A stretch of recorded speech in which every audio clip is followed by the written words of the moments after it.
Hi, and welcome to Fawns and Porter's Dream Big Block of the Month with Hoffman Fabrics. I am your host, Jenny K. Parks. This is episode 6. If you want to know more about me, you can check out my website, jennykquilts.com, or on YouTube. Today, we're going to talk about the final assembly, how to put everything together.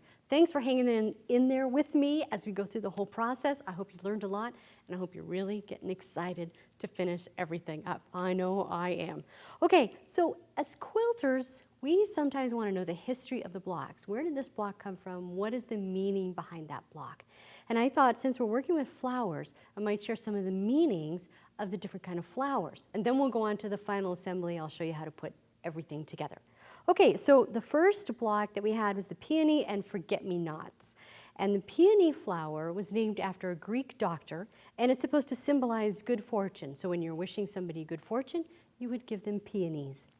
Then you had the forget-me-nots portion of the block, and that means true, undying love and remembrance. It's a great way to want to remember somebody special, you plant some forget-me-nots. And then we had the aster, and aster is Greek for star. And giving it to somebody or laying it on the ground somewhere would symbolize a longing for a different outcome. You wish things had ended differently for this particular situation. So that's what the aster would mean.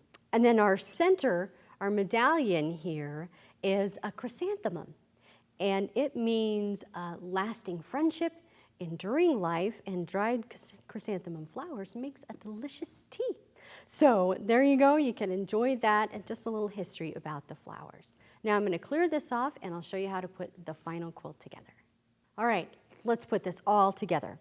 So here you have your center medallion that we've already made. Well, so I'm assuming all these you've already made and cut out. Then we want to add the sides, our checkerboard sides and the bottom, top and bottom, like so. Then we have some strips. And just some points about adding these big strips, because these have to be made to such a particular size, right? Everything is so size dependent from the middle out that I would cut these exactly the size they need to be and then stretch. If you have a little bagginess, or you have like the strip is a little bit too long because something got wonky as you were putting things together, then what you can do is you can sew with the border on the bottom. The baggier part on the bottom, it gets pulled up by the feed dogs a little bit better, and it can ease in. So that's something you may have to work with when you're doing this, but it's just a tip. You might have to ease it in like that. Okay, so and then we have our assembled side borders. They'll go in, sides, and top and bottom, like so.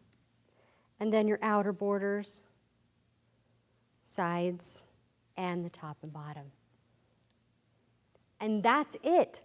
Awesome, you did it. I think this is such a pretty quilt. I love the drama of the flower right there in the middle, and I love the meaning of the other flowers around it. And I just love the color. I love it. I love it all.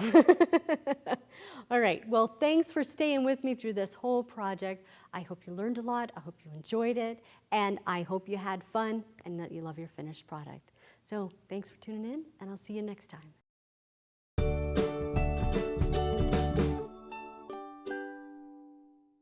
This episode of Dream Big Block of the Month is brought to you by Hoffman Fabrics, made to inspire since 1924.